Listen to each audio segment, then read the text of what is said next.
Gero von Dehn back here in Fairbanks, Alaska at the 119th annual Midnight Sun Game with the Seattle Studs in front of the Goldpanners. 2-1 as we head to the bottom of the third. Sean Caligari back out for his third inning work. Will face Munoz, Rocha, and Leiterman, 2, 3, and 4 spots in the Panner batting order.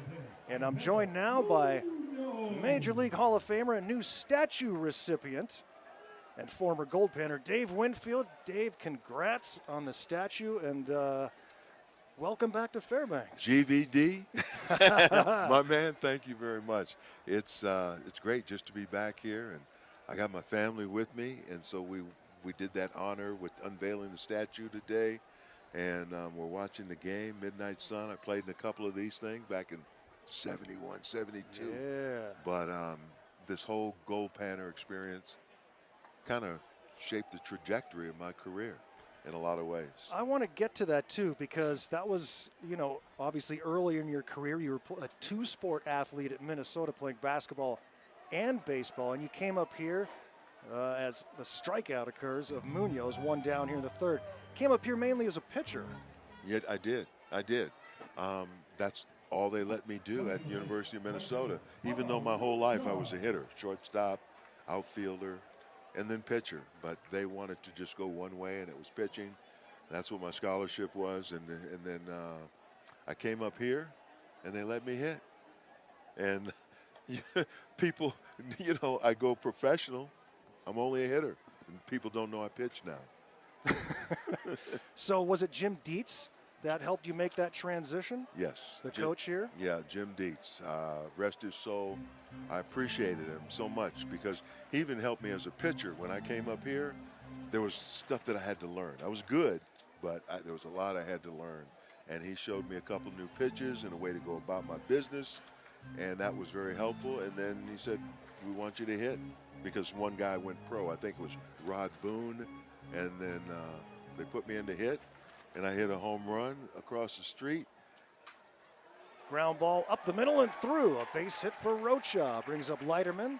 Panners have a man on and one out, joined by Hall of Famer Dave Winfield. And that home run you're referring to, there's a lot of mythology here about the curling club. Who hit it, who put it on the roof. Where did your home run land? It was so high and so far and so fast out of the stadium. I can't tell you where it landed, but I know there's a mark on that curling club that we're seeing right now. It was one of the longest home runs I ever hit in my life. It had to be. I mean, it's the truth. I don't know exactly where it hit, but it was out of the stadium and across the street. I heard the bounce was high enough that everyone in the stands could see it into the air. No doubt. It's like in Chicago at Wrigley Field when it goes out of the park, you see that ball bouncing down the street. But overall, that was just an opportunity. It was a door open. In fact, just coming up to Fairbanks and playing for the Goldpanners back in the day, it was a wonderful opportunity. We had first-round draft picks. A lot of guys go pro. We traveled to Europe to play, in a tournament over in the Netherlands. And we went to the NBC tournament, but once we played the Glacier Pilots, we go to Seattle, Portland, Eureka, Boulder, and on to Wichita. And we had some great players, and I made a lot of friends, and it kind of changed the trajectory of my college baseball career. How did the Fairbanks thing happen for you? The throw to first gets away, the Sun playing into it as Sherman can't field it. Over to second and on his way to third goes Rocha, and he will slide in safely. So the E1 allows Rocha to get to third with one out, and the Panners trailing by one with Leiterman at the plate. So, how did the Fairbanks thing come about for you? Jim Dietz and Don Dennis, they called or wrote or whatever. They didn't have internet. It wasn't an email or a text, that's for sure. In 71, they said that a team in Alaska is interested in you and see if you want to come up there and play. And I didn't know anything about Fairbanks. I didn't know anything about the Goldpanners, but they said that they were a quality team, very competitive, and it might be good for you. And you get a job in the summer, you live with a family. I said, oh, really? And so I just took them up on it. Door was open, I went through it, and as a result, 2 incredible years. And I told people, I thank the families that took me in. I thank the people who let me work. Foul back, 2-2. And, you know, I think just Alaska, man, it was, you know, you have to be hardy. You got to be rugged up here, you know what I mean? Especially in 71. Yeah, oh man, yeah, 19, 20,000 people was it. Now I look at the town now, it's sprawling, a sprawling metropolis. Metropolis here. Compared to what it was back then. But I tell the kids, I guarantee you the city's 3-4 times larger than when I was here. Yeah. And but that didn't matter. I just liked being here, and it worked out for me. 3-2 is chopped towards short. Runner hung up. Now he's stuck between third and home. The indecisiveness. They're going to throw it home. Catcher Bergstrom chasing him back to third as the pick will continue. And they make the tag. And over to second base. So a base running mistake there. As he's tagged out between third and home. Leiterman ends up at second base on the play. Panners with a mistake on the base paths after having a runner at third with 1 out and a missed opportunity, but still a chance for Mikey Bill to try and drive the runner in. You mentioned Don Dennis, the GM for so many years, presiding over all the Goldpanners success, a mentor of mine, a good friend. Have you kept in touch with Don a little bit over the years? Yeah, we've been in touch recently, and actually he did an interview because actually I'm doing a documentary. And that one is crushed to left by Bell. He drops the bat and watches it fly over the left field fence and onto Second Avenue. A 2-run home run for Mikey Bell, and that's 3-2 Goldpanners. Wow, nice. That looked like Dave Winfield swinging the bat. Yeah, I'll give him credit. Tip of the hat, there he is. That was crushed. Matthew Chavez will stand in, and the Panners are back in front. Yeah, so there's a documentary in the works? There is, and they're doing interviews and going to places. And, you know, this happened to be on the schedule. You know, so they're erecting and unveiling a statue. And the guy said, man, can we go up there and videotape? I said, let's do it. Let's do it. So Alaska will be featured prominently in that production when it's over. That's beautiful. I mean, it's such an amazing place, and you know, Alaska gives a lot to you. What, as this one is hit into center field, and Chavez into first base safely. The Panners keep it rolling here in the third now with a 3-2 lead. What did you take from your experience here that you've carried with you? Well, they taught me to play baseball. You know, it refined some of my skills that enabled me to play against the much better players. And then they let me hit. And obviously I had a 22-year professional career, didn't even go to the minor leagues. So they taught me something up here. This is where I really blossomed. That's an amazing feat. I mean, people know about drafted by 4 teams in 3 different professional sports, but I mean, going straight to the major leagues, that doesn't happen. Yeah, and it wasn't all peaches and cream.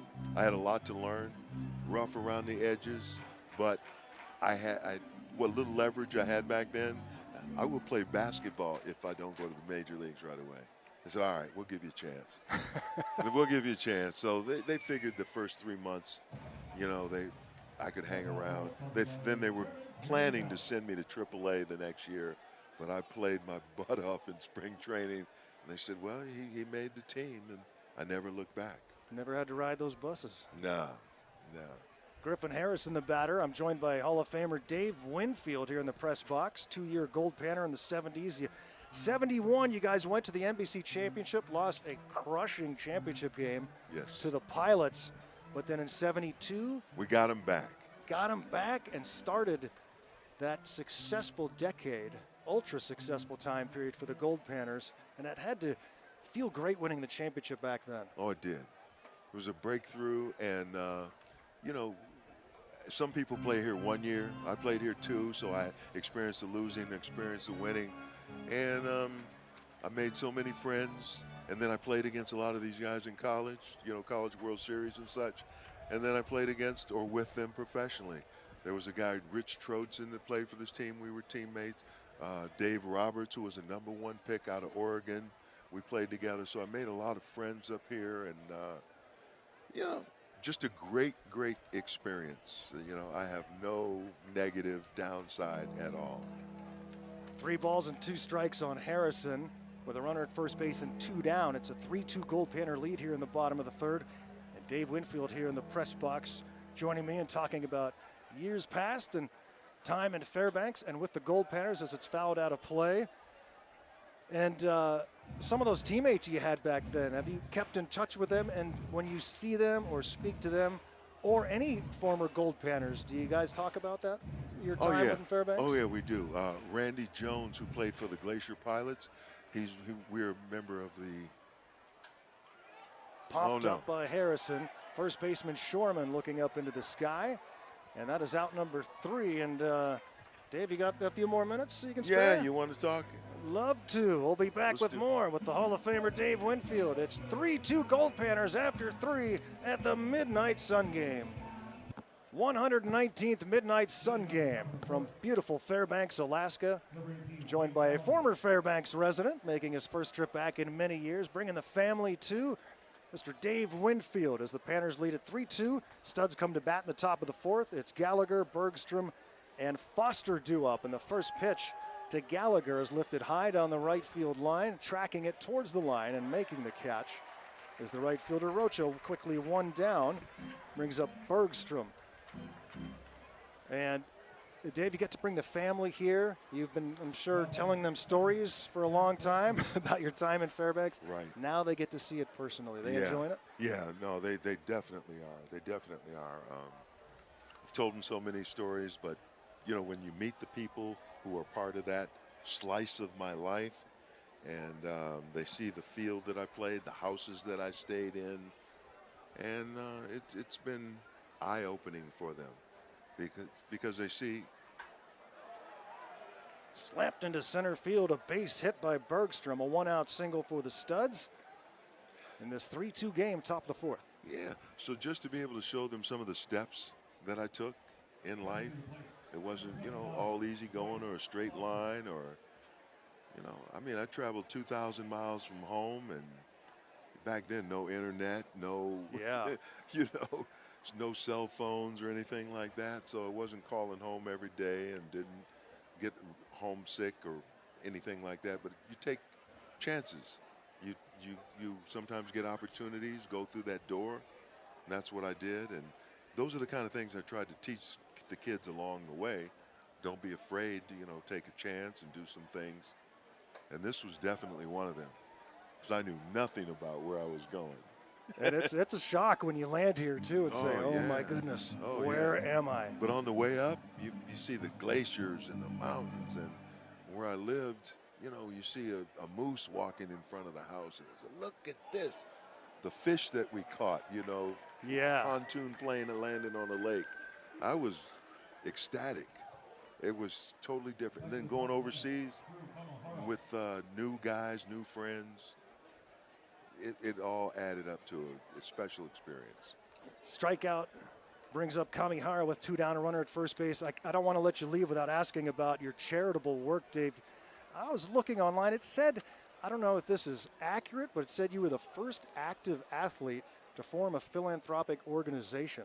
Yeah, a nonprofit 501c3. I was, you know, I mean, everybody does it now, but, you know, people, what are you doing? What are you doing? My life has always been, in my career, it's been about service to others. First of all, make sure I was successful, do well, and then, you know, I always reach back.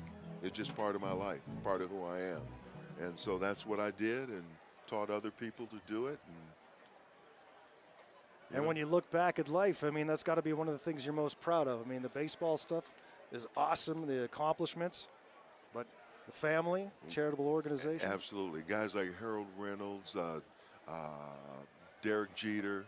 2-1 pitch, swing and a miss. I could name a whole lot of people that, you know, ultimately did foundations and that kind of work. But for me, how many times I've traveled to places and not, man, you hit 465 home runs. They say, Dave, thank you. I got a scholarship because of you. or Dave, you know, we went to the hospital, and I'm sorry we didn't get everything in, but we talk all Swing night. and a miss, we could, man. Dave, thank you so much for joining us. I really appreciate it. Continued success with everything. Best to the family, and thanks for coming back to Fairbanks. Congratulations on your statue and all your success. Thank you. My pleasure. I'll be back. I'll Beautiful. be back again. And All I'll right. be here, Dave. All right. Dave GDD. Winfield. Thank you, brother. All right. Goldpanners lead it 3-2 after 3.5.